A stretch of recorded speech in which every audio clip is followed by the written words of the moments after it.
So hello what's up, कैसे हैं आप सब। स्वागत है आप सबका टू दिस एसए 570 का question bank summary revision. Sir question bank summary revision में हम क्या करेंगे, जितने भी आपके इंपॉर्टेंट कॉन्सेप्ट्स है ऑफ एसए 570 उनको हम पहले गो थ्रू करेंगे। फिर उसके बाद जो इस क्वेश्चन बैंक की समरी मैं आपके लिए बना के लाया हूं, दिखा तो दो सर, ये रही क्वेश्चन बैंक की समरी। इस क्वेश्चन बैंक की समरी में अराउंड 12 to 13 क्वेश्चंस एकदम बड़े बड़े वाले, जिनको आप देखते ऐसे घबरा जाते हो, इनको हम एकदम बढ़िया तरीके से रिवाइज करके चलेंगे। यही नहीं डिस्कस करेंगे कि क्या क्या पॉइंट्स हैं, ये भी डिस्कस करेंगे क्यों हैं वो पॉइंट्स, ये भी डिस्कस करेंगे आईसीए ने कहां कहां छोटी छोटी गलतियां कर रखी हैं, जिन गलतियों को हमको याद रखना है from exam point of view. एकदम बढ़िया तरीके से आगे बढ़ते हैं। सबसे पहले बात करते हैं सर एसए 570 गोइंग कंसर्न। जैसा मैंने आपको बताया, इसकी एक detailed revision video already channel पे अवेलेबल है, अगर आप चाहो तो पहले जाके वो देख सकते हो। यहां पे मैं वो कॉन्सेप्ट्स रिवाइज कराने वाला हूं जो मेरे को क्वेश्चन सॉल्व कराते वक्त आपको काम आएंगे। सबसे पहले सर एक बात बताओ, जब भी going concern basis of accounting की बात होती है तो इसका क्या मतलब है। Going concern basis of accounting में आपने एक बात ध्यान रखनी है कि गोइंग कंसर्न एप्रोप्रिएट है। इसका यह मतलब है एंटिटी अपने एसेट्स को रियलाइज कर पाएगी और जो पैसा कमाएगी उससे वो लायबिलिटीज को पे कर पाएगी इन नॉर्मल कोर्स ऑफ बिजनेस। तो इसका मतलब यह भी है कि अगर सपोज आगे जाके कोई दिक्कत आई, कोई मटेरियल अनसर्टेनिटी आई, तो हो सकता है एंटिटी अपने एसेट्स को रियलाइज ना कर पाए, लायबिलिटीज को पे ऑफ ना कर पाए इन नॉर्मल कोर्स ऑफ बिजनेस। ये वाली लाइन हमको बहुत काम आती है, ठीक है सर। अब इसके साथ मैंने आपसे एक चीज और समझनी थी। सर बताओ, ये जो गोइंग कंसर्न होता है इसमें दो चीजें आपको समझ के चलनी है। सर क्या?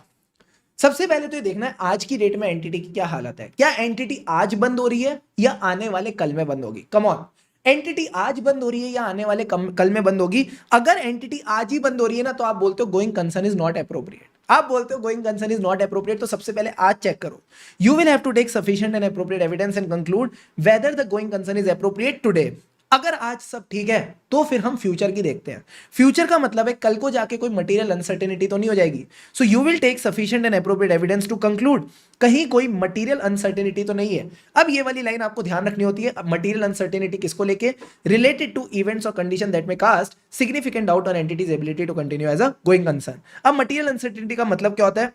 Just from understanding point of view समझ के चलना कि जो इवेंट है उसके होने के चांसेस भी हैं, प्लस अगर वो पेनल्टी एंटिटी पे लग गई, फॉर एग्जांपल एंटिटी पे कोई पेनल्टी लगने वाली है, उसकी अमाउंट ऐसी होगी कि फिर एंटिटी उसको पे करते ही बंद हो जाएगी। एंटिटी की बस की नहीं है उतना पे करना, ठीक है। तो there is a likelihood and magnitude. अब क्योंकि मटेरियल अनसर्टेनिटी इतनी गंभीर चीज होती है, अगर ऐसा कुछ है तो इसका डिस्क्लोजर जरूरी है। अब इसके डिस्क्लोजर में चार चीजें आती है, वो मैं आपको थोड़ी देर में बताने वाला हूं, बिकॉज कई सारे क्वेश्चंस को सॉल्व करते वक्त वो चीज हमारे काम आती है। अब सर इसमें और हमको क्या ध्यान रखना है? मैंने कहा सिंपल सी बात है, आपको अपने दो तरह के ऑडिट प्रोसीजर करने होते हैं। सर क्या? एक करने होते हैं रिस्क असेसमेंट प्रोसीजर, जिससे आप इवेंट्स और कंडीशंस को आइडेंटिफाई करते हो। सर कौन से इवेंट्स और कंडीशंस जो एंटिटी के गोइंग कंसर्न पे बाधा डाल सकते हैं, जो गोइंग कंसर्न को अफेक्ट कर सकते हैं। अब अगर इवेंट और कंडीशन मिल गए तो फिर आपको चेक करना पड़ता है क्या इनकी वजह से कोई मटेरियल अनसर्टेनिटी है, क्या इस इवेंट की वजह से एंटिटी बंद हो जाएगी फ्यूचर में। अब अगर मटेरियल अनसर्टेनिटी है तो हो सकता है there is a mitigating factor also. अब ये मिटिगेटिंग फैक्टर किस एग्जांपल में आता है, कैसे आता है, ये जब हम क्वेश्चन अभी सॉल्व कर रहे होंगे आपको समझ आ जाएगा, ठीक है सर। तो ये कहता है जब भी आपको इवेंट और कंडीशन मिले, आपको एडिशनल ऑडिट प्रोसीजर करने होते हैं, ये देखने के लिए कि कोई मटेरियल अनसर्टेनिटी तो नहीं। अगर मटेरियल अनसर्टेनिटी है तो फिर कोई मिटिगेटिंग फैक्टर तो नहीं। अब सर ये एडिशनल प्रोसीजर क्या होते हैं? 5 प्रोसीजर आपको सिखाए गए हैं। 5 प्रोसीजर ये आपने करके चलने हैं। जल्दी से देखो सर क्या। सबसे पहले अगर आपको कोई इवेंट और कंडीशन मिला, आप मैनेजमेंट के पास जाओगे। अब मैनेजमेंट कहती है हमने तो असेसमेंट ही नहीं करी, तो आप बोलोगे नलायकों, रिक्वेस्ट करो उनको for making the going concern assessment. आप मैनेजमेंट को बोलोगे हे मैनेजमेंट, गोइंग कंसर्न असेसमेंट करके आ, ठीक है सर। इसके अलावा आपने क्या करना है? जब वो गोइंग कंसर्न असेसमेंट करके आएगी, खाली हाथ नहीं आएगी बाबू, खाली हाथ नहीं आएगी, प्लान लेके आएगी। अब प्लान की दो खूबियां क्या होनी चाहिए? सर क्या? सबसे पहले जो मैनेजमेंट की बैंड बजी हुई है वो सिचुएशन इंप्रूव होनी चाहिए। कम ऑन, वो सिचुएशन इंप्रूव होनी चाहिए, यानी it should improve the situation. Second thing, ये मैनेजमेंट की बस की होनी चाहिए। The plan should be feasible for the management. दोनों चीजें होनी चाहिए। अब सर जो प्लान है ये भी हमको फीका फीका अच्छा नहीं लगता, हमको फिगर्स भी जाननी है कि किस तरह से कैश इनफ्लोज होंगे, किस तरह से कैश आउटफ्लोज होंगे। तो इसके लिए मैंने मैनेजमेंट से क्या बनवा लिया? Cash flow forecast. तो ये कहता है अगर मैनेजमेंट ने कैश फ्लो फोरकास्ट बनाया तो वो भी आपको एनालाइज करना पड़ेगा। अब सर कैश फ्लो फोरकास्ट बड़ा सिंपल होता है, आप अपना जो करंट डेटा है उस पे अजम्पशंस लगा के दिखाते हो आगे क्या क्या होगा। तो एज अ ऑडिटर में क्या चेक करूं? यही डेटा और इस पे लगाई गई अजम्पशंस। तो जो डेटा है वो रिलायबल होना चाहिए, जो अजम्पशंस हैं उनके लिए एडिक्वेट सपोर्ट होना चाहिए। ये अजम्पशंस वाली चीज पे मैं आपको बढ़िया मुर्गी और अंडे वाला क्वेश्चन कराऊंगा, ठीक है सर। अब ये कहता है कैश फ्लो फोरकास्ट भी देख लिया, प्लान भी देख लिया, बट गोइंग कंसर्न असेस करे हुए ना काफी टाइम हो गया। गोइंग कंसर्न असेस करे हुए काफी टाइम हो गया, तो ये गोइंग कंसर्न असेस कब होती है? एक पर्टिकुलर पॉइंट इन टाइम पे। तो हो सकता है उसके बाद कोई एडिशनल फैक्ट्स और इन्फॉर्मेशन आए हो, वो भी आपको कंसीडर करके चलने पड़ेंगे। क्या चारों पॉइंट क्लियर है? हाँ sir. Request the management for going concern assessment, management आएगी तो खाली हाथ नहीं, प्लान भी लाएगी। फीका फीका प्लान अच्छा नहीं लगता, कैश फ्लो फोरकास्ट, उसके बाद एडिशनल फैक्ट्स एंड इन्फॉर्मेशन, और लास्ट में ये जो आपने मैनेजमेंट से प्लान मांगा था, इस प्लान को लेके रिटर्न रिप्रेजेंटेशन ले लेना कि जो तुम बड़े बड़े वादे कर रहे हो ये करके दिखाओगे। तो जो प्लान है और उसकी फिजिबिलिटी है, इसको लेके हम क्या लेंगे? Written representation. क्या ये बेसिक सी बात दिमाग में गई? हाँ सर गई। अब सर आखिरी में बस कंक्लूड करना है, जो आपकी रिस्पॉन्सिबिलिटी थी वही कि क्या प्रेजेंट में गोइंग कंसर्न एप्रोप्रिएट है, अगर है तो क्या मटेरियल अनसर्टेनिटी एग्जिस्ट करती है। अगर मटेरियल अनसर्टेनिटी एग्जिस्ट करती है, किसको लेके? रिलेटेड टू इवेंट्स और condition that may cast significant doubt on entity's ability to continue as going concern, तो हमको 4 डिस्क्लोजर चाहिए। अब सर ये 4 डिस्क्लोजर क्या है? बड़े सिंपल है, पहले चिंता बढ़ेगी, फिर चिंता घटेगी, फिर चिंता बढ़ेगी। कम ऑन, चिंता घटाओ, चिंता बढ़ाओ, चिंता, क्या बोल रहे हो सर? चिंता बढ़ाओ, चिंता घटाओ, चिंता बढ़ाओ। सबसे पहले चिंता किससे बढ़ती है? इवेंट्स और कंडीशन से। तो सबसे पहले मैनेजमेंट डिस्क्लोज करेगी इवेंट और कंडीशन। फिर लोगों की चिंता किससे घटेगी? कि मैनेजमेंट के पास प्लान है। फिर चिंता कैसे बढ़ेगी? कि इन इवेंट्स और कंडीशंस को लेकर मटेरियल अनसर्टेनिटी है, जिसकी वजह से entity may be unable to realize the assets and pay off the liabilities in normal course of business। इस material uncertainty की वजह से हो सकता है entity बंद हो जाए, वो अपने asset से पैसे ना ले पाए और liabilities को pay off ना कर पाए in normal course of business। क्या ये चारों disclosures clear है? हाँ सर। अब एक बात समझना, अगर क्वेश्चन में कोई मिटिगेटिंग फैक्टर है, जैसा मैं अभी आपको एक क्वेश्चन कराऊंगा, उसमें क्या होगा? रेजोल्यूशन प्लान पास हो जाएगा। अब जब रेजोल्यूशन प्लान पास हो जाता है इन insolvency and bankruptcy code, that is a mitigating factor. तो अगर कोई मिटिगेटिंग फैक्टर आता है तो मटेरियल अनसर्टेनिटी को बोलो टाटा बाय बाय। अब क्या डिस्क्लोज करना है? अब आपको 4 चीजें डिस्क्लोज करने की जरूरत नहीं है, सिर्फ और सिर्फ इवेंट और कंडीशन डिस्क्लोज करके चलो। Then in that case you just need to disclose the event और कंडीशन। क्या ये बात क्लियर है? हाँ सर ये बात क्लियर है। लास्ट पार्ट आ जाता है रिपोर्टिंग, और उसके बाद ये ऐसे का रिवीजन मोटा माटी डन। सबसे पहले सर रिपोर्टिंग में एक बात बताओ, हम क्या चेक करेंगे? गोइंग कंसर्न इज एप्रोप्रिएट और नॉट। अगर गोइंग कंसर्न एप्रोप्रिएट है, सब कुछ एकदम परफेक्ट चल रहा है, कोई दिक्कत की बात नहीं है। अगर गोइंग कंसर्न इनएप्रोप्रिएट है और फाइनेंशियल स्टेटमेंट गोइंग कंसर्न के हिसाब से बने हैं, मतलब दिक्कत बड़ी है। दिक्कत बड़ी है, पूरे फाइनेंशियल स्टेटमेंट में फैली हुई है, यानी the impact is material and pervasive, so you will give a adverse opinion. Sir एक बात बताओ, फाइनेंशियल स्टेटमेंट गोइंग कंसर्न के हिसाब से बने हैं, but going concern is not appropriate, and ये बात मैनेजमेंट ने डिस्क्लोज कर रखी है। तो अगर चोर चोरी करके बोले मैंने चोरी करी, तो तुम उसको पकड़ोगे नहीं क्या? सर पकड़ेंगे। ऐसी मैनेजमेंट ने अगर कोई गलत काम कर रखा है कि इनएप्रोप्रिएट है गोइंग कंसर्न अजम्पशन, फिर भी गोइंग कंसर्न के हिसाब से फाइनेंशियल स्टेटमेंट बना रखे और बोल रखा है हमने गलत काम कर रखा है, तब भी आप एडवर्स ओपिनियन ही दोगे, तब भी आप एडवर्स ओपिनियन दोगे। ये गलती के डिस्क्लोजर से फर्क नहीं पड़ता। बात समझ आती है? आती है सर। अब सर नेक्स्ट स्टेप पे चलते हैं। अगर गोइंग कंसर्न एप्रोप्रिएट है बट मटीरियल अनसर्टेनिटी एग्जिस्ट करती है, तुमको क्या चाहिए था? डिस्क्लोजर चाहिए था। ये कहता है एडिक्वेट डिस्क्लोजर इज गिवन, तो फिर क्या देंगे? Unmodified opinion. बट ये जो डिस्क्लोजर है उसपे मुझे यूजर्स का अटेंशन ड्रॉ करना है, तो कौन सा पैरा डालो? Emphasis of matter para. फालतू बातें नहीं, हम इसमें एक नया पैरा डालते हैं जिसका नाम है मुर्ग पैरा। मुर्ग का मतलब है material uncertainty related to going concern. ये सेक्शन हम ऑडिट रिपोर्ट में डालेंगे और अनमॉडिफाइड ओपिनियन के साथ काम करके चलेंगे। अब इस सेक्शन का काम क्या है? वही ईओएम पैरा जैसा काम है, हमको यूजर्स का अटेंशन ड्रॉ करना है उस नोट पे in the financial statements. Draw the attention of the users on the disclosures in financial statement, यानी जिस नोट में मैनेजमेंट ने डिस्क्लोजर दे रखा है उस पर अटेंशन ड्रॉ करेंगे।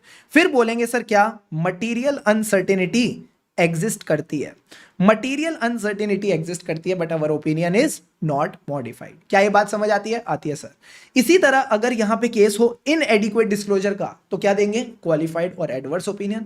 प्लस क्यों आपने क्वालिफाइड और एडवर्स दिया? क्योंकि सर मटीरियल अनसर्टेनिटी तो एग्जिस्ट करती है but there is inadequate disclosure. इसके एक लेवल और ऊपर चलते हैं। इनएडिक्वेट डिस्क्लोजर में अगर डिस्क्लोजर इनकम्प्लीट है तो क्वालिफाइड, है ही नहीं तो एडवर्स ओपिनियन आप देके चलोगे। मुझे लगता है जो जो बातें मैंने अभी आपको रिवाइज करें मोटा माटी उतनी काफी हैं। एक लेवल पे एक छोटी चीज और रिवाइज करके चलते हैं सर। क्या?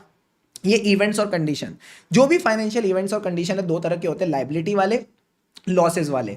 अगर एंटिटी की नेट लाइबिलिटी पोजीशन है यानी एसेट से ज्यादा लाइबिलिटीज है, ठीक है सर, या फिर वो अपनी बोरिंग्स को टाइम पे रीपे नहीं कर पा रही, चाहे लॉन्ग टर्म बोरिंग हो या क्रेडिटर्स की बात कर लो, ठीक है सर, और क्रेडिटर्स को आप टाइम पे नहीं कर रहे तो वो आपको क्रेडिट ट्रांजैक्शन भी नहीं दे रहे, change from credit to cash on delivery transaction, withdrawal of financial support by creditor. तो ये सब क्या है? फाइनेंशियल इंडिकेटर है। इसी तरह फाइनेंशियल का दूसरा लेग क्या है? लॉसेस। अब जिस कंपनी को सब्सटेंशियल ऑपरेटिंग लॉसेस हो रहे हैं, उसके कैश फ्लोज भी क्या हो रहे हैं? नेगेटिव होते जा रहे हैं, उसके रेशियोज भी क्या हो रहे हैं? खराब होते जा रहे हैं, अब वो डिविडेंड भी नहीं दे पा रही। तो ये सब आपके फाइनेंशियल इंडिकेटर बन जाते हैं। तो अक्सर क्वेश्चन में आपको इनमें से कुछ इंडिकेटर दिखेंगे और आपको आइडेंटिफाई करना है कि यस देयर आर इवेंट्स और condition which may cast significant doubt on entity's ability to continue as a going concern. अब सर ऑपरेटिंग इंडिकेटर में क्या आते हैं? जो एंटिटी के धंधे से रिलेटेड है। या तो सप्लायर माल नहीं दे रहा, sir shortage of important supplies. अब माल दे दिया तो प्रोडक्शन करने के लिए लेबर नहीं है, रॉ मटेरियल नहीं है, तो ये कह रहा है लेबर डिफिकल्टीज। बड़ी वाली लेबर कौन सी होती है? जो ऑफिस में बैठती है, की मैनेजमेंट, वो चली गई और उसका कोई रिप्लेसमेंट नहीं है। तो पहले माल नहीं आ रहा था, फिर लेबर नहीं है, अब मान लो लेबर भी है, प्रोडक्ट भी बन गया, कस्टमर नहीं है, यानी लॉस ऑफ मेजर मार्केट और की कस्टमर और प्रिंसिपल सप्लायर। अब सर कस्टमर क्यों नहीं है? क्योंकि कोई कॉम्पिटिटर आ गया। तो ये कहता है highly successful competitor, and last में मैनेजमेंट कहती है लिक्विडेट करके खत्म करो। So if there is a management intention to liquidate और क्लोज द एंटिटी, तो भी ये ऑपरेटिंग इंडिकेटर में आ जाएगा। क्या ऑपरेटिंग इंडिकेटर समझ आ गए? सप्लाईज, लेबर, की मैनेजेरियल पर्सन, फिर उसके बाद कस्टमर, कॉम्पिटिटर, ये सब आपके ऑपरेटिंग इंडिकेटर आ जाते हैं। अब आते हैं सर लास्ट में अदर इंडिकेटर। एक एंटिटी ने कोई नॉन कंप्लायंस करी है लॉज एंड रेगुलेशंस के साथ, स्टैट्यूटरी और regulatory requirement, so this is the other indicator. जब भी नॉन कंप्लायंस होगी तो क्या होंगी? लीगल प्रोसीडिंग होगी, लीगल केसेस होंगे। तो ये कहता है अगर कोई पेंडिंग लीगल और रेगुलेटरी प्रोसीडिंग है जिसकी वजह से एंटिटी को पे करनी पड़ेगी इतनी भारी पेनल्टी कि वो पे ही नहीं कर पाएगी, तो भी एंटिटी बंद हो जाएगी। तो again this is a point of concern. या फिर there is a change in law regulation जिससे एंटिटी बहुत खराब तरीके से अफेक्ट होने वाली है, उस पर और कोई लीगल रिक्वायरमेंट आने वाली है, तो वो भी दिक्कत है। एंड लास्ट में कहते हैं कोई भूकंप वगैरह आ गया और एंटिटी का सारा ऑपरेशन तहस नहस हो गए और एंटिटी ने इसकी इंश्योरेंस भी नहीं ले रखी थी। तो ये 4 पॉइंट ध्यान रखना अदर इंडिकेटर्स में, अगेन क्वेश्चन सॉल्व करने में काम आएंगे। अब आप फटाफट अपने क्वेश्चन बैंक पे आ सकते हो, बिकॉज ये जो क्वेश्चंस मैंने लिए हैं सारे के सारे आपके क्वेश्चन बैंक वाले ही हैं, एंड एवरीथिंग करोगे मजा आ जाएगा। जल्दी से पानी के 2 घूंट लगाओ और रेडी हो जाओ। चलो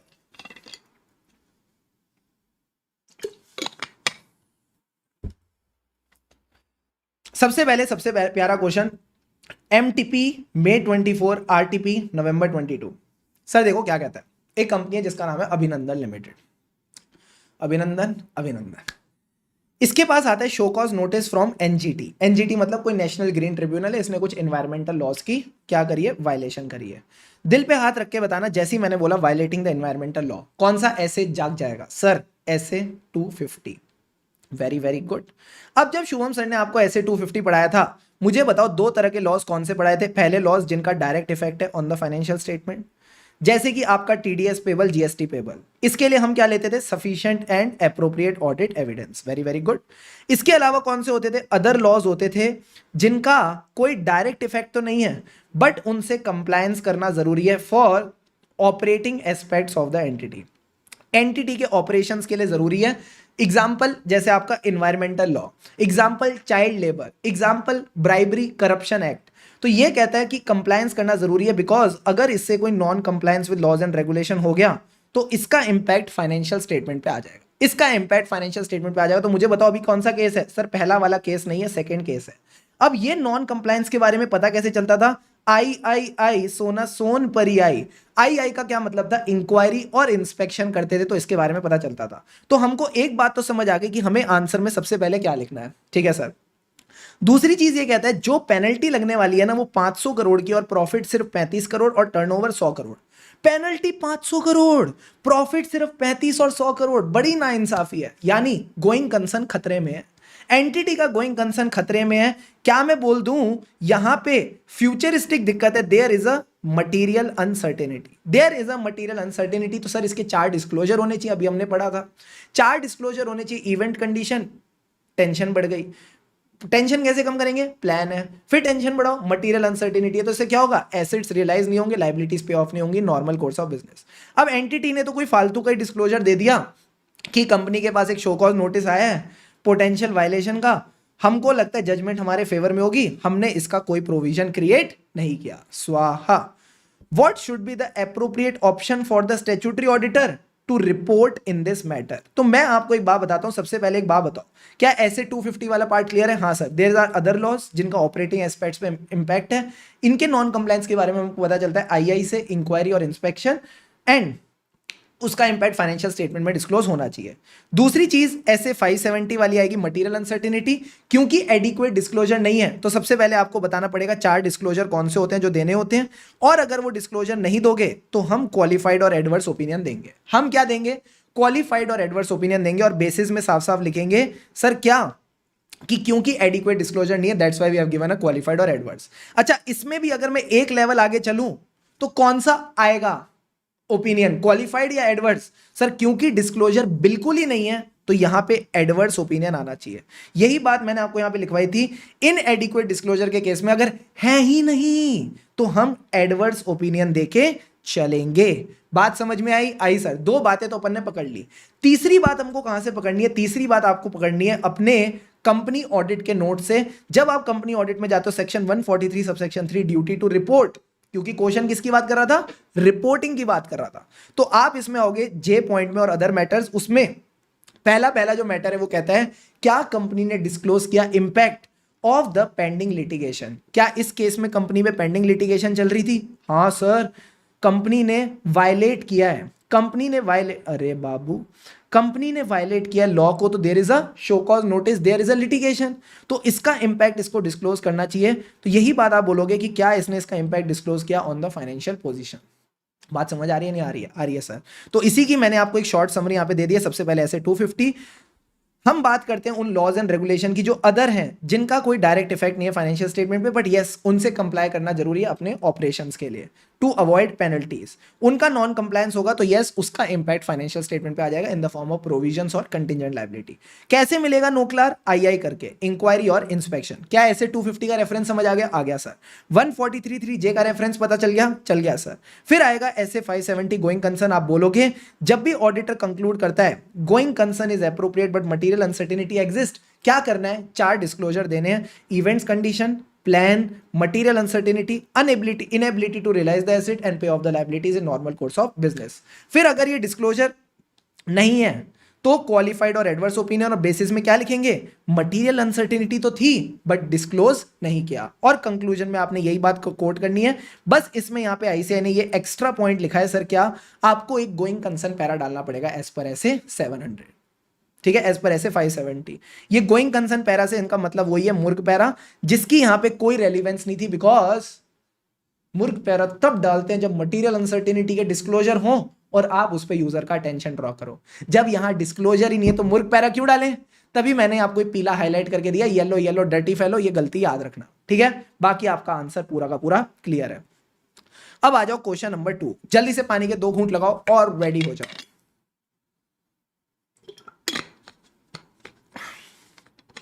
एकदम प्यारा प्यारा मस्त क्वेश्चन है, मजा आ जाएगा। Star limited is a power generating company, ये कोल को यूज करती है एज रॉ मटेरियल, ठीक है सर। एक कोल ब्लॉक का स्कैम हुआ जिसकी वजह से कोल ब्लॉक मिलने बंद हो गए, पूरी की पूरी पावर जनरेशन बंद हो गई इन दैट मंथ। मुझे एक बात बताओ, मैं जिस मटेरियल से बिजली पैदा करता हूं वो मटेरियल ही नहीं आ रहा, तो क्या बिजली पैदा होगी? सर बिजली पैदा होना बंद हो गई।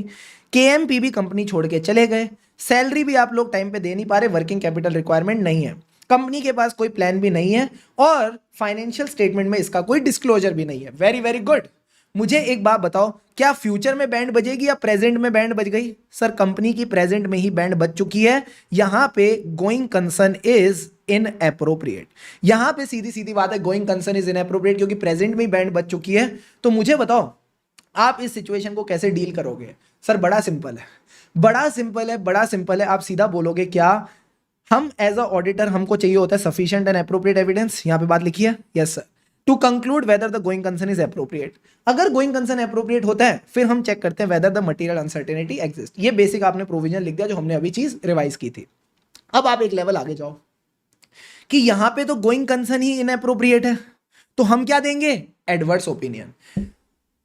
कायदे से देखा जाए तो इतना प्रोविजन लिखना काफी है for your exams, but ICI ने एक एडिशनल बात यहां पे लिख रखी है, तो इसको ध्यान रखना।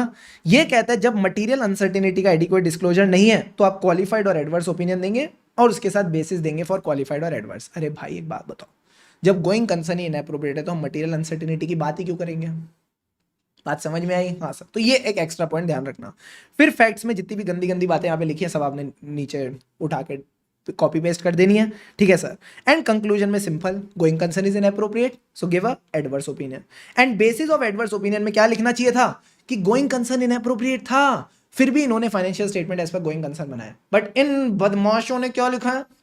Material uncertainty exist but no disclosure. अरे भाई सीधा बोलो ना, गोइंग कंसर्न इनएप्रोप्रिएट है। और ये गलती एक बार नहीं करी, आरटीपी May 21 में तो करी, उसके बाद May 23 के एग्जाम में भी करी, ठीक है सर। एंड लास्ट में एक छोटा सा पॉइंट ध्यान रखना जो सिर्फ इसी क्वेश्चन में आईसीए डालता है, पता नहीं क्यों बाकी किसी क्वेश्चन में उसकी बात नहीं होती, वो है क्लॉज 19 ऑफ कारो 2020 जो कहता है कि एज अ ऑडिटर आपको रिपोर्ट करना पड़ता है कि जो भी फाइनेंशियल रेशियोज हैं, फाइनेंशियल एसेट्स हैं, फाइनेंशियल लाइबिलिटीज हैं, मैनेजमेंट के प्लान हैं, इन सबको ध्यान में रखते हुए क्या आपको लगता है कि कोई मटीरियल अनसर्टेनिटी तो नहीं कि एंटिटी अगले 12 महीनों में 12 months from the date of balance sheet में वो अपने लाइबिलिटीज को पे ऑफ कर पाएगी? तो वो चीज बस इसी केस में आएगी। तो वैसे तो गंदी बात है, बट ध्यान रखना इस बात को कि अगर गोइंग कंसर्न इनएप्रोप्रिएट वाला क्वेश्चन आ रहा है इस तरह का जहां पे पूरी की पूरी बैंड बजी हुई है करंटली, तो आपने ये कारो 2020 के रेफरेंस भी देके चलनी है। बाकी अभी किसी क्वेश्चन में इसकी रेफरेंस नहीं आएगी, चाहे मटीरियल अनसर्टेनिटी जहां भी मिल जाए आपको, ठीक है? ठीक है सर। अब आ जाओ क्वेश्चन नंबर 3, एकदम क्लासिक क्वेश्चन है, मजा आ जाएगा। ये कहता है MNO limited was facing liquidity constant. एक बच्चा मुझे बोलता है सर इनका पानी नहीं आ रहा था क्या? मैंने कहा बैड जोक। लिक्विडिटी कांस्टेंट का मतलब है कैश नहीं है, कंपनी के पास पैसे ही नहीं है पे करने के लिए, मतलब कंपनी का दिवालिया निकल गया है।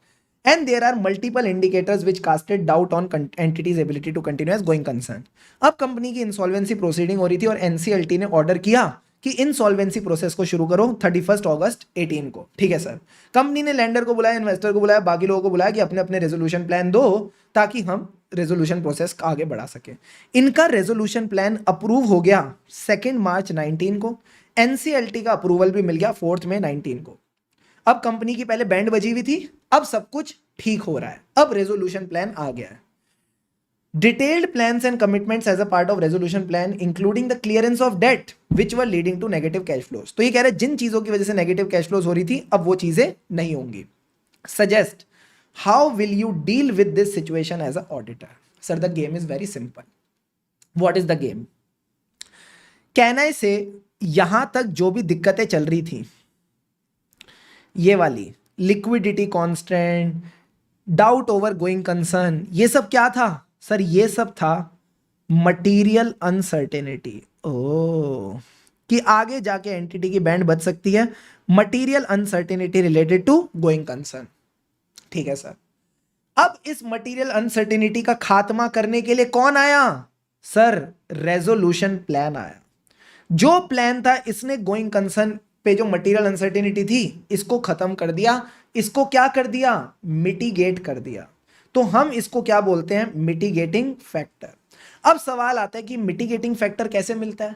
मटीरियल अनसर्टेनिटी के बारे में कैसे पता चलता है? 5 प्रोसीजर करके। यही बात मैंने आपको अभी रिवीजन में भी बताई थी कि क्या बताया था सर? जब भी इवेंट और कंडीशन मिल जाए और आपको चेक करना है कि मटीरियल अनसर्टेनिटी तो नहीं या मटीरियल अनसर्टेनिटी से बचने के लिए कोई मिटिगेटिंग फैक्टर तो नहीं, आप 5 प्रोसीजर करके चलोगे। यही बात आपने यहां पे अपने आंसर में लिखनी है। कहता है as per SA 570 going concern, जब भी इवेंट और कंडीशन आइडेंटिफाई हो आपको एविडेंस लेना है कि क्या मटीरियल अनसर्टेनिटी है। कैसे? By performing additional procedure. साथ ही साथ मिटिगेटिंग फैक्टर को भी देखना। क्या प्रोसीजर करने? 5 step procedure. Request for going concern assessment, plan को लेकर written representation, cash flow forecast, additional facts and information, ठीक है सर। फिर कंक्लूजन स्टेज पे आपने बस ये चेक करना है गोइंग कंसर्न एप्रोप्रिएट है। अगर एप्रोप्रिएट है फिर आपने देखना है कि क्या इवेंट और कंडीशन से मटीरियल अनसर्टेनिटी एग्जिस्ट करती है। तो मुझे बताओ इस केस में करती है? नहीं सर, प्लान की वजह से मटीरियल अनसर्टेनिटी खत्म। तो यहां पे आपने लास्ट में बस ये बोलना है कि इवेंट और कंडीशन तो है बट मटीरियल अनसर्टेनिटी नहीं। और जब इवेंट और कंडीशन होता है मटीरियल अनसर्टेनिटी नहीं होती तो क्या 4 डिस्क्लोजर देने पड़ते हैं या सिर्फ 1 डिस्क्लोजर? सर आपने हमको अभी अभी सिखाया कि जब इवेंट और कंडीशन होता है और मटीरियल अनसर्टेनिटी नहीं होती तो सिर्फ एक ही डिस्क्लोजर देंगे, we will disclose the event और कंडीशन। तो यहां पे बस आपने इतना ध्यान रखना है, disclosure of events and condition should be there. Facts of the case को ऊपर से उठा के नीचे रख देंगे और बोलेंगे events and conditions are mitigated effectively, no material uncertainty exist. Got it sir. अब आ जाओ क्वेश्चन नंबर 4. ये है एकदम धांसू क्वेश्चन. ये है एकदम धांसू क्वेश्चन बिकॉज इसको आपने सही अप्रोच से पढ़ना है. अपनी अप्रोच से नहीं, मेरी अप्रोच से नहीं, किसी की अप्रोच से नहीं, सही अप्रोच यानी आईसीएआई की अप्रोच से पढ़ना है. ठीक है सर. अब देखते हैं आईसीएआई ने इस क्वेश्चन को जब बनाया तो किस नजरिए से बनाया और इस क्वेश्चन को आंसर को बनाते हुए भी क्या छोटी मोटी गलतियां कर ली जिनको हमको ध्यान रख के चलना है. ठीक है सर. टीबीआर लिमिटेड के पास एक प्लान है जिस कंपनी का आप ऑडिट कर रहे हो कि भाई हम बंद हो जाएंगे. It will be close due to huge loss due to the recent outbreak of global pandemic. सबसे पहले तो मुझे एक बात बताना, अगर एक एंटिटी का इंटेंशन या प्लान है टू क्लोज द बिजनेस, क्या ये वन ऑफ द इवेंट्स और कंडीशन था?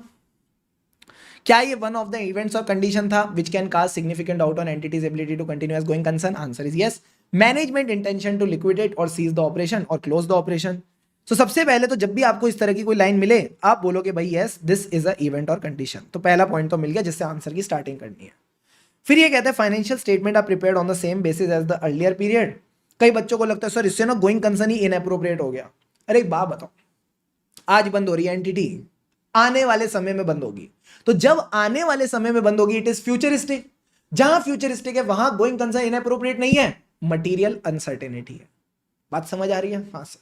तो ये कहता है financial statement are prepared on the same basis as the earlier period with the additional note. क्या एडिशनल नोट डाला कि कंपनी का जो बिजनेस है it will cease in the near future, assets will be disposed of as per the plan of disposal. तो yes इन्होंने यहाँ पे अपनी मटीरियल अनसर्टेनिटी का डिस्क्लोजर वगैरह कुछ दे दिया. Auditor indicated this aspect in a key audit matter. इसने as a key audit matter इसको इंडिकेट कर दिया. Only by reference to possible ending of the business and adjustment to be made at the time of cessation only. अब ये कह रहा है आपने कमेंट करना है किस पे?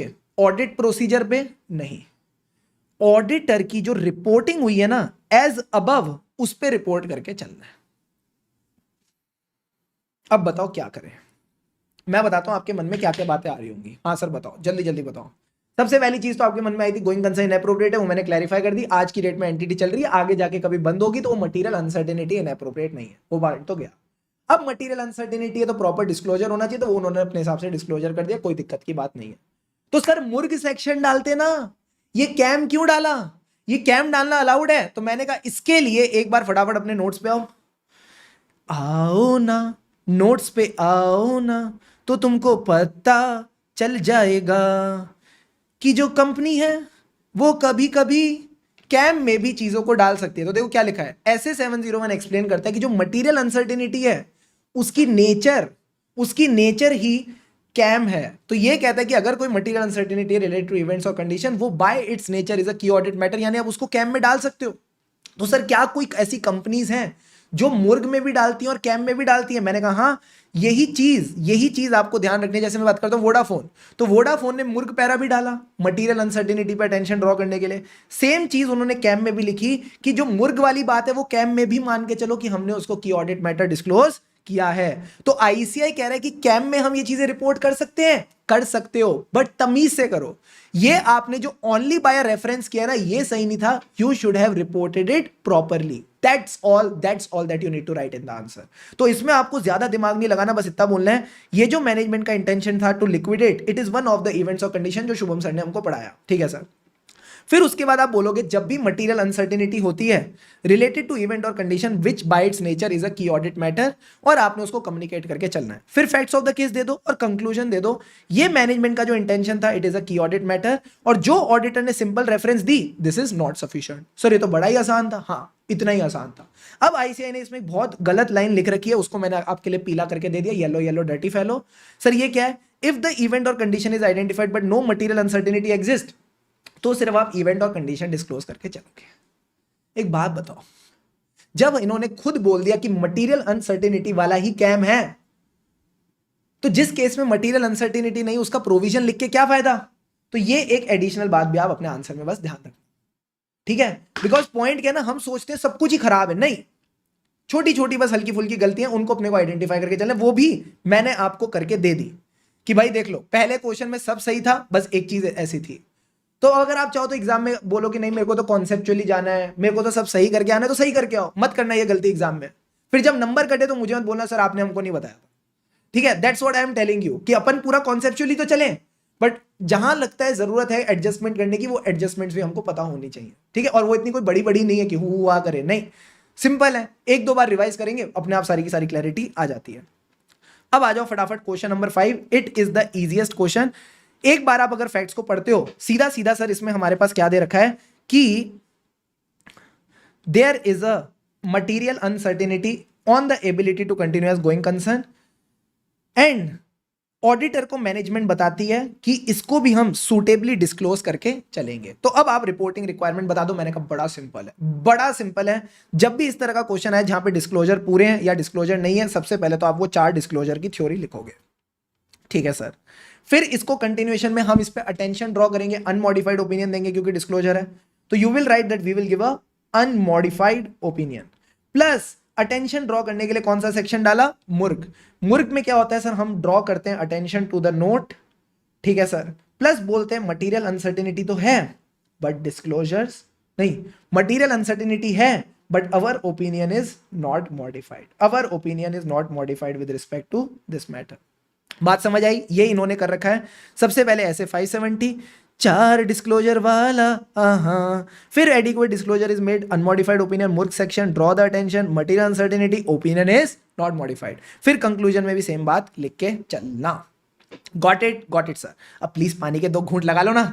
मोटा माटी half of the question bank of ऐसे 570 इज डन। बस आधा था, हो गया, आधा है और इसी में से क्वेश्चन आना है, ठीक है। थोड़ी मोटिवेशन दे रहा हूं, बाकी आधे क्वेश्चन करने के लिए। जो बच्चा अभी वीडियो देख रहा है ना, वीडियो एक बार कमेंट जरूर करना, सर वो जो आधा आधा वाला गाना सुनाया ना आपने, तब मैं बैठा था, तो मुझे बड़ा मजा आया। चलो सर, अब आओ क्वेश्चन नंबर 6। ये वाला जो क्वेश्चन है ना, इसके साथ बस एक छोटी सी दिक्कत है सर। क्या? ये प्रैक्टिस मैनुअल का तो बहुत पुराने जमाने का है, तो इससे हम जो जो अच्छी अच्छी चीजें सीख सकते हैं उस पर फोकस करके चलेंगे, सो दैट अगर इससे सिमिलर कोई क्वेश्चन अगर आईसीएआई ने आगे पूछ लिया, we are able to handle it. ये कहते हैं एबीसी कंपनी ने फाइल किया a lawsuit against unlucky company. तो एक कंपनी ने दूसरी कंपनी के खिलाफ क्या फाइल किया है, केस फाइल किया है। कितने रुपए का? 5 करोड़ का। जो अटॉर्नी है यानी इनका लीगल काउंसिल, उसको लगता है सूट इज विदाउट मेरिट, यानी हमारी वाली जो कंपनी है वो जीत जाएगी। कंपनी मेयरली डिस्क्लोजेस, जब ये बोलते हैं ना मेयरली डिस्क्लोजेस, ओनली डिस्क्लोजेस, जैसे ऑडिटर ने भी क्या काम खराब किया था, ऑडिटर ने भी कुछ ऐसा किया था ना, ओनली बाय रेफरेंस। ये जहां भी कामचोरी वाली लाइनें होती है ना, only by reference, merely discloses, वहां तो भाई साहब गड़बड़ है ही है, ठीक है sir. Company merely discloses the existence of lawsuit in the notes of the financial statement. As an auditor, how will you deal with this situation? ध्यान से समझना। पहले तो ये बताओ, ये क्वेश्चन 570 का है, ये कैसे पता चलेगा? कोई लिख के तो आता नहीं है कि 570 का क्वेश्चन हूं मैं, नहीं सर। ये कैसे पता चले क्वेश्चन 570 का है? तो किसका है सर? यहां पे ना लीगल केस फाइल हुआ है, ये ना ऐसे 250 का होगा। ऐसे 250 बात करता है non compliance with the laws and regulation. अब ये कंपनी फाइल कर रही है भाई, ये कोई इन्वेस्टिगेशन अथॉरिटी, गवर्नमेंट अथॉरिटी थोड़ी फाइल कर रही है। तो जब कंपनी फाइल करेगी दूसरी कंपनी के अगेंस्ट, तो यहां पे ऐसे 250 की फील इतनी नहीं आ रही, ठीक है सर। अब सर 5 करोड़ का केस है, अगर मैं यहां पे 50 करोड़ करता तो थोड़ी शायद से ज्यादा फील आती, बट 5 करोड़ भी छोटी अमाउंट नहीं होती। क्या मैं बोल दूं 5 करोड़ जब कंपनी को देने पड़ेंगे, अनलकी कंपनी सुन के ऐसे थोड़ी सी ऐसी नॉर्मल सी कंपनी लग रही है, इसका तो सर दिवालिया निकल जाएगा। हाँ, इस फील से अगर तुम चलोगे तो फिर गोइंग कंसर्न का क्वेश्चन लग रहा है। तो आईसीआई भी ये कहता है कि ये फील समझना कि जब भी किसी कंपनी के अगेंस्ट एक लॉ सूट आ रहा है जो कि भारी भरकम है, तो फिर आप किस डगरिये पे जाओगे? ऐसे 570 के डगरिये पे चले जाना। और ऐसे 570 में क्या ऐसा कोई इवेंट और कंडीशन था? मैंने कहा था ना क्वेश्चन के स्टार्टिंग में ट्राई करना इवेंट और कंडीशन आइडेंटिफाई करना। क्या ऐसा कोई इवेंट और कंडीशन था कि there is a case against the company which can lead to amounts that the entity is unable to satisfy? हाँ, ये चीज हमने सर ऐसे 570 में सीखी थी। देखो क्या कहता है, pending legal proceedings which can result in claims that the entity is unable to satisfy. तो आपने अपने आंसर की स्टार्टिंग भी यहीं से करनी है कि there is a pending legal case which can result in claim that the entity is unable to satisfy. अब सर इसके अलावा हमको ऐसे 570 में और क्या लिखना पड़ेगा? मैंने कहा यहां पे जब आपको पता चल गया कि मटीरियल अनसर्टेनिटी है, तो हमको ये कहता है डील कैसे करना है सिचुएशन के साथ। तो डील करने के लिए भाई आप यहां पे लिख सकते थे कि मटीरियल अनसर्टेनिटी के बारे में कैसे पता चला? एडिशनल प्रोसीजर करके। तो आप अपने यहाँ पे 5 प्रोसीजर लिख के चल सकते थे। दूसरी बात मटेरियल अनसर्टेनिटी है तो प्रॉपर डिस्क्लोजर होना चाहिए, तो आप यहां पे अपने 4 डिस्क्लोजर लिख दो। और फिर अगर वो डिस्क्लोजर या तो है या नहीं है, अगर अब यहाँ पे इस केस में जैसे डिस्क्लोजर नहीं है, सिंपल सी बात है, तो अपन इसी राह चलेंगे। अगर डिस्क्लोजर नहीं है तो क्वालिफाइड और एडवर्स ओपिनियन, हम इस तरह से ऐसे 570 को पकड़ के चल सकते थे। बात समझ आ रही है? आ रही है सर। और इसमें क्या क्या आ सकता था, मैंने कहा इस केस में क्योंकि एक पेंडिंग लिटिगेशन है, तो याद है क्लास के स्टार्टिंग में मैंने आपको एक सेक्शन पढ़ाया था, सेक्शन 143 सब सेक्शन 3 जे। सर इसमें क्या था, इसमें ये चीज थी ना, weather company has disclose the impact of pending litigation on the financial position. तो ये चीज जब ऐसे अभी रिसेंटली अपने आंसर्स में लेने लगा है, तो आपको ये बात भी अच्छे से लिख के चलनी चाहिए। ठीक है, बात समझ गए सर। अब इसमें कुछ ऐसा है जिसको देख के आपका थोड़ा दिल धक धक करेगा, सर वो क्या है, AS 29 के रेफरेंस। इन लोगों ने थोड़ा FR से लिंक करने की कोशिश करी, विच आई एम श्योर अगर आप फर्स्ट टाइम इस क्वेश्चन को देख रहे हो वो नहीं हिट करेगा। तो ये कहता है AS 29 के हिसाब से आपने कंटिंजेंट लायबिलिटी को डिफाइन करना है, which is a possible obligation. से इन्होंने कंटिंजेंट लायबिलिटी क्यों उठाया, प्रोविजन क्यों नहीं? क्योंकि इनको लगता था ये लोग केस जीत जाएंगे, तो जब जीत जाओगे तो वो हारने के चांसेस कम है, और हारने के चांसेस जब कम होते हैं, जीतने के चांसेस ज्यादा होते हैं, तो आप उसको प्रोविजन नहीं कंटिंजेंट लायबिलिटी बनाते हो। तो contingent liability is a possible obligation जिसकी वजह से एंटिटी को कुछ पे करना पड़ सकता है। फर्दर ये कह रहा है कि अगर आपको लगता है जो फ्यूचर इवेंट है that can affect the amount required to settle an obligation should be reflected in the amount of provision. कह रहा है अगर आपको लगता है प्रोविजन बनना चाहिए, प्रोविजन कब बनना चाहिए, जब आपके पास एविडेंस है that the event will occur. तो अगर आपको लग रहा है इवेंट विल अकर, तो you should create a provision. तो ये आपने एक FR की छोटी सी थ्योरी ध्यान रख के चलनी है। अगर इस तरह क्वेश्चन अब रिपीट हो तो आप इंडिया 37 का भी रेफरेंस दोगे। अब सर ऐसे 570 गोइंग कंसर्न की स्टार्टिंग तो वही करनी है, pending legal proceedings against the company can, if successful, can result in claims entities unable to satisfy। Example, material uncertainty exist करती है तो 4 डिस्क्लोजर देके चलो। क्या हमने इतना पकड़ लिया था? क्या हमने इतना पकड़ लिया था मटीरियल अनसर्टिनिटी और डिस्क्लोजर वाला? हाँ, एडिशनल प्रोसीजर वाली चीज है जो आप एडिशनली लिख के चल सकते हो, कोई दिक्कत की बात नहीं है। ठीक है सर। उसके बाद कंक्लूजन में आपने बस इतना बोलना है, request the management to adjust the sum of 5 crore by making a provision. Provision तब बनाना जब आपको लगता है यहां पे कुछ अनसर्टेनिटी अलग लेवल है। अगर मैनेजमेंट एक्सेप्ट नहीं करती तो फिर आप अपनी रिपोर्ट को क्वालिफाई करके चलोगे। सर इन लोगों ने ना तो सेक्शन 143(3)J लिखा, ना इन्होंने इन डिस्क्लोजर्स की बात करी कि आपने मटेरियल अनसर्टेनिटी का इनएडिक्वेट डिस्क्लोजर दिया है। तो मैं आपसे बस ये रिक्वेस्ट करूंगा, क्योंकि ये बहुत पुराना क्वेश्चन है, उसी तरह से इसको डील करो, बस एक बार रीड करके चलना, that's all that you need to do. अब आ जाओ क्वेश्चन नंबर 7 पे, पानी के 2 घूंट लगाओ और हो जाओ रेडी। अब एकदम आसान आसान मरियल क्वेश्चन। सबसे पहले क्वेश्चन नंबर 7, ऑडिटर नोटिस करता है कंपनी का एक मेजर कस्टमर जो कि कोरियन मार्ट था साउथ कोरिया में, अभी वॉर हो रही है साउथ कोरिया के साथ, डिस्ट्रक्शन हो रहा है leading to government ban on import and export in South Korea. तो जो डिमांड थी कोरियन कस्टमर से वो खत्म हो गई है फॉर अ अनफोर्सिबल पीरियड। अब एक बात बताना, अगेन सेम क्वेश्चन, जब भी मेरा लॉस ऑफ मेजर कस्टमर हो जाता है, क्या ये एक इवेंट और कंडीशन था which can affect the going concern? Answer is yes. Even अगर आप यहां पे देखोगे आंसर की स्टार्टिंग यही कर रखी है, loss of a major market और a customer is a event और operating indicator that can affect going concern. ठीक है सर। जब डिस्कस किया मैनेजमेंट के साथ तो हमें पता लगा नया कस्टमर ढूंढ रहे हैं, और इन्होंने क्वेश्चन में डायरेक्टली खुद ही लिख के दे दिया, गोइंग कंसर्न तो अप्रोप्रिएट है बट मटीरियल अनसर्टेनिटी एग्जिस्ट करती है, और ये ड्यूली रिफ्लेक्टेड है फाइनेंशियल स्टेटमेंट में, ड्यूली डिस्क्लोज्ड है। तो अगेन क्या चीजें आएंगी? 4 डिस्क्लोजर, अनमॉडिफाइड ओपिनियन, मुर्ग पैरा। ठीक है, तो यही बात आपने ध्यान रखनी है। Facts of the case question से उठा डाल देना, बोलना मटीरियल अनसर्टेनिटी एग्जिस्ट करती है बट डिस्क्लोज्ड है, तो अपन क्या करेंगे? Unmodified opinion. मुर्ग सेक्शन जिसमें आप अटेंशन ड्रॉ करोगे, बोलोगे मटीरियल अनसर्टेनिटी एग्जिस्ट करती है, our opinion is not modified. What is missing in the question? 4 disclosure. मैं आपको एक ही अप्रोच के साथ सारे क्वेश्चन कराऊंगा। सर क्यों? क्योंकि वरना आप बोलोगे सर कैसे याद रहेगा किस क्वेश्चन में क्या करना है। तो जब क्वेश्चन में स्पेसिफिकली लिख रखा है कि आपने इस मैटर के साथ अपनी ऑडिट रिपोर्ट में कैसे डील करना है, तो रिपोर्ट के लिए तो बेसिकली आपको डिस्क्लोजर चाहिए, और अगर डिस्क्लोजर है तो फिर आप अनमॉडिफाइड ओपिनियन और मुर्ग पैरा डाल के चलोगे। ठीक है, ठीक है सर। अब आ जाओ question number 8 is a direct question, you can easily do from a question bank. अब आओ क्वेश्चन नंबर 9 पे। अगेन सर क्वेश्चन नंबर 9 पे क्या हो रहा है, मैं आपको क्विकली समराइज कर देता हूं क्या क्या हो रहा है इस केस में। एक कंपनी है जिसने अपना ये ट्रेड पेबल का क्रेडिटर का एजिंग शेड्यूल दे रखा है। क्रेडिटर आपको पता है करंट लायबिलिटी होती है। करंट लायबिलिटी का मतलब है it will be repaid with in 1 year. अब इनके मोस्ट ऑफ द क्रेडिटर जो करोड़ रुपीस वाले हैं, ये सर क्या है, 1 to 2 years 4 crore, 2 to 3 year 3 crore, more than 3 year 1 crore. भाई आप अपने क्रेडिटर को टाइम पे ही नहीं कर रहे। दूसरी बात, जो भी इनके की फाइनेंशियल रेशियोज हैं वो रेड में, तो ये भी गलत है, रेशियोज खराब हो रहे हैं इनके। प्लस जब आपने इनका बैंक स्टेटमेंट देखा तो उसमें कोई डेबिट ट्रांजैक्शन नहीं थी। जब आप बैंक में पैसा डालते हो तो क्या होती है, ट्रांजैक्शन क्रेडिट होती है। जब आप बैंक से पेमेंट करते हो तो डेबिट होती है। तो ये बैंक इनको पेमेंट्स अलाउ ही नहीं कर रहा, बाद के लिए भी अलाउ नहीं कर रहा। एंड इसको लेके इन्होंने अपने फाइनेंशियल स्टेटमेंट और नोट्स टू अकाउंट्स में कोई इंफॉर्मेशन डिस्क्लोज नहीं कर रखी। कह रहा है अगेन रिपोर्टिंग के बारे में बताओ। तो अगेन मेरी आपसे रिक्वेस्ट रहेगी, जब भी डिस्क्लोजर की बात हो आप अपने वो 4 डिस्क्लोजर लिख के आओगे। ठीक है सर। अब क्योंकि यहां पे डिस्क्लोजर नहीं है तो क्या होगा, क्वालिफाइड और एडवर्स ओपिनियन, प्लस जो आपका बेसिस है उसमें सीधा सीधा क्या लिखेंगे, मटीरियल अनसर्टेनिटी तो है बट डिस्क्लोजर इज इनएडिक्वेट। इसके अगर मैं एक लेवल और आगे आपको ले चलूं, मुझे एक बात बताओ, जब डिस्क्लोजर बिल्कुल ही नहीं है तो क्या आएगा, तो सर इस केस में एडवर्स ओपिनियन आना चाहिए। अब जब आईसीआई ने इसका आंसर को बनाया, ना तो आईसीआई ने ये वाला पॉइंट लिखा है ना आईसीआई ने ये वाला पॉइंट, बट अपन अंतर्यामी नहीं है, तो अगर अपन एक हॉलिस्टिक आंसर भी लिख के आएंगे तो मुझे नहीं लगता उसके कोई नंबर कटेंगे, बिकॉज जो एग्जामिनर की मार्किंग स्कीम वाले पॉइंट्स है वो आपने ऑलरेडी इंक्लूड कर दिए।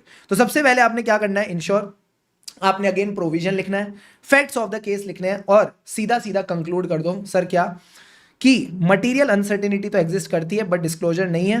तो हम क्या करेंगे, since adequate disclosure is not there we will give a qualified और एडवर्स ओपिनियन। इन लोगों ने बेसिस की बात भी नहीं करी।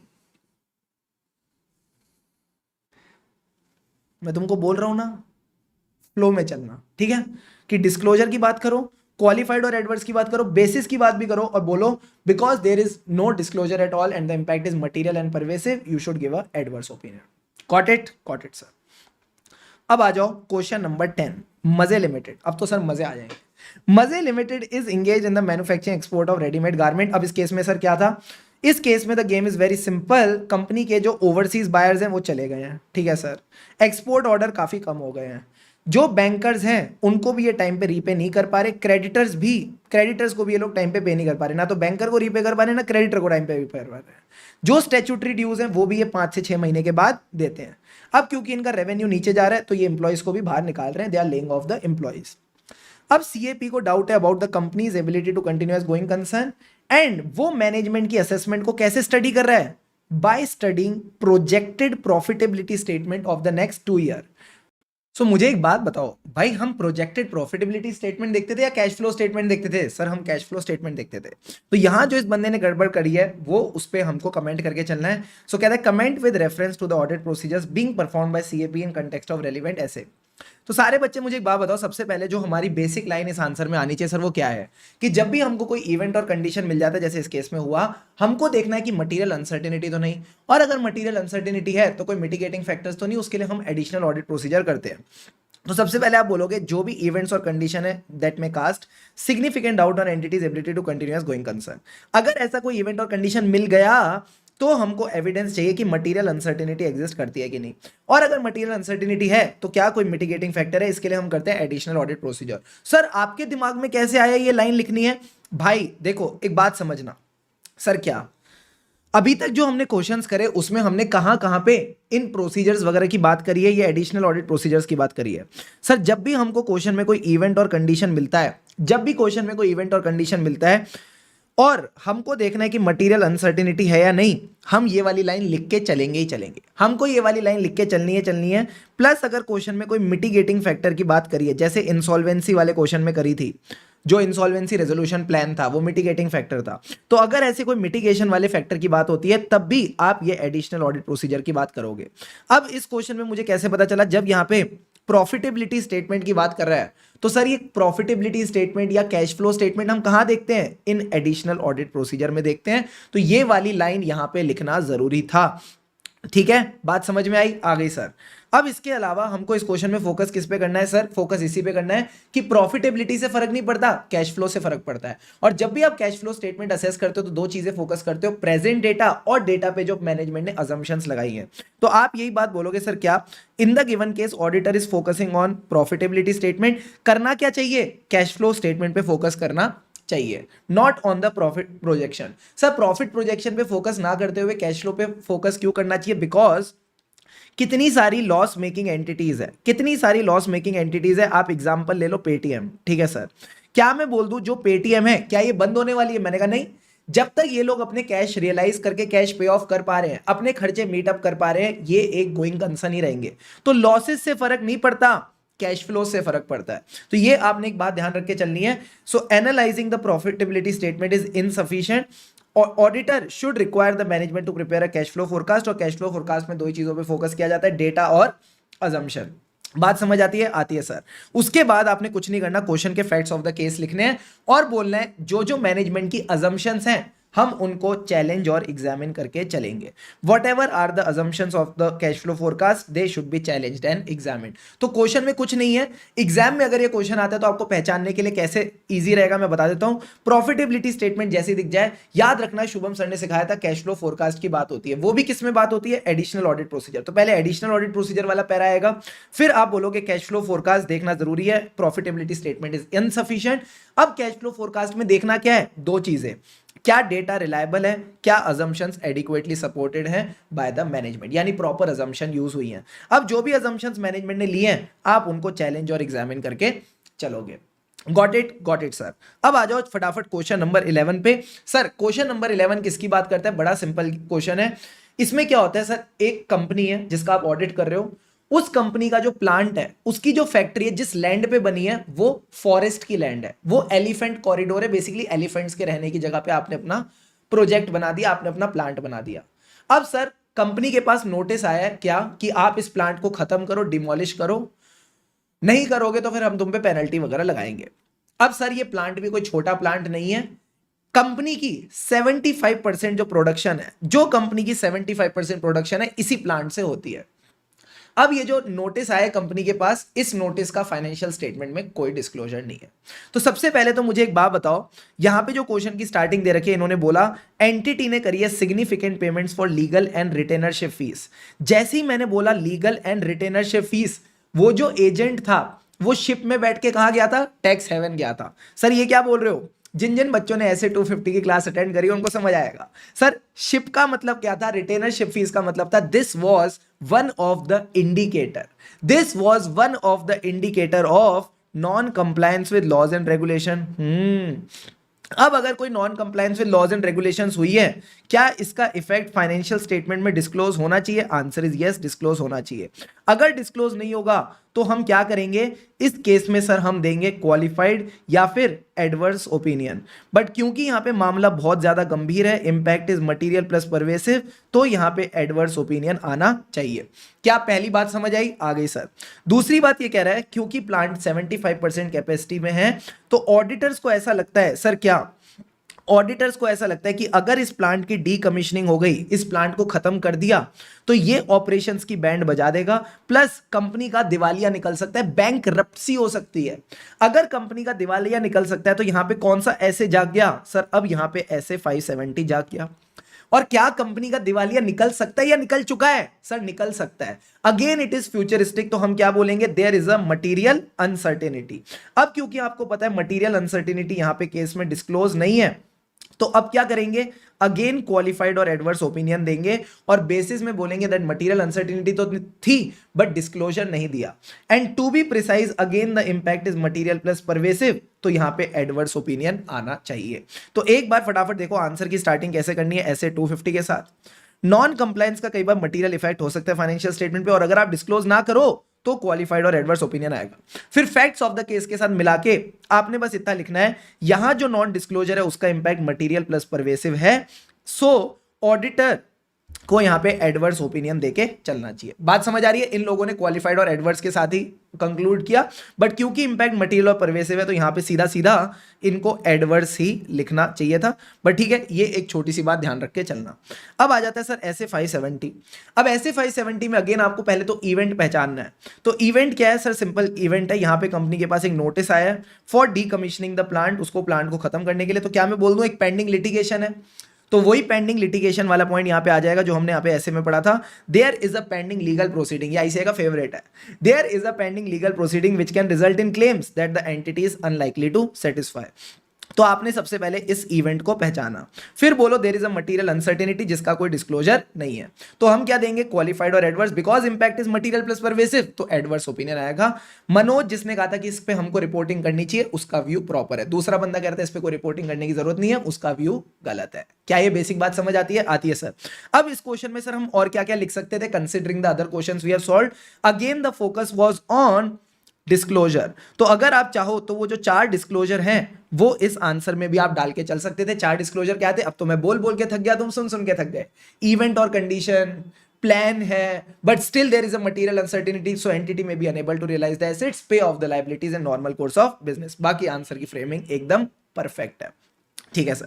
अब आ जाओ क्वेश्चन नंबर 12 पे चलते हैं। अगर आप इसमें क्वेश्चन का व्यू भी पूछो तो बेसिकली मनोज कह रहा था कि हमको कोई एक्शन लेना चाहिए और इसको ऑडिट रिपोर्ट में इंडिकेट करना चाहिए, जबकि जो मिस्टर शलभ था वो कहता हमको कोई एक्शन लेने की जरूरत नहीं है। तो ऑब्वियस सी बात है मनोज का view was proper.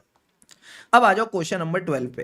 Question number 12 आपका लेटेस्ट क्वेश्चन है आरटीपी नवंबर 24 का, सो एक बार इसको फटाफट देख के चलते हैं। GRF private limited is in the business of health club, fitness centre and gym costume. CAM is the engagement partner for audit, और सीएएम ने ऑब्जर्व करे कुछ पॉइंट्स वाइल ऑडिटिंग। सर क्या जो कस्टमर बेस है ये कहीं ना कहीं कम होता जा रहा है, कस्टमर कम हो रहे हैं, प्लस क्योंकि मार्केट में बहुत ज्यादा कंपटीशन है तो डिस्काउंट्स भी लोग भर भर के दे रहे हैं। जो क्रेडिटर्स की पेमेंट है वो डिलेड हो रही है, कंपनी सैलरी नहीं दे पे कर पा रही स्टाफ्स को और ट्रेनर्स को ऑन टाइम। जो की फाइनेंशियल रेशियोज हैं ये भी सर इन रेड हो गए, ये भी खराब हो चुके हैं। And company has requested the banker to provide additional working facility, but जो बैंक है वो भी इनको पैसे देने के लिए रेडी नहीं है।